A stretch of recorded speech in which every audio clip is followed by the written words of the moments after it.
রাজধানীর মিরপুরে প্রকাশ্যে গুলি করে এক ব্যবসায়ীর 22 লাখ টাকা ছিনিয়ে নিয়েছে দুর্বৃত্তরা। গুলিতে মাহমুদ মানি এক্সচেঞ্জের মালিক মোহাম্মদ মাহমুদুল ইসলাম গুরুতর আহত হয়েছেন। তাকে শহীদ সোহরাওয়ার্দী মেডিকেল কলেজ হাসপাতালে ভর্তি করা হয়েছে। মঙ্গলবার সকাল 10টার দিকে এই ঘটনা ঘটে। ঘটনার পর সেখানে সেনাবাহিনী, পুলিশ, র্যাব সহ অন্যান্য আইন শৃঙ্খলা বাহিনীর সদস্যরা উপস্থিত হয়েছেন।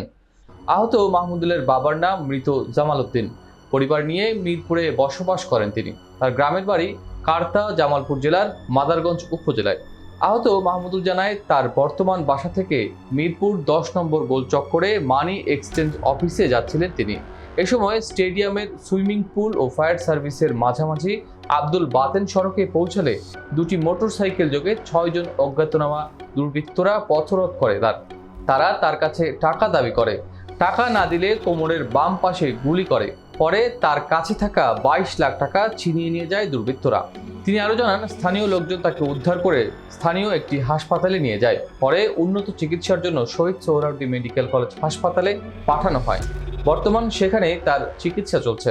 এ ঘটনায় মিরপুর মডেল থানার ওসি মোহাম্মদ সাজ্জাদ রুম্মান জানান, আমরা শুনেছি দুর্বৃত্তদের গুলিতে একজন ব্যবসায়ী আহত হয়েছেন।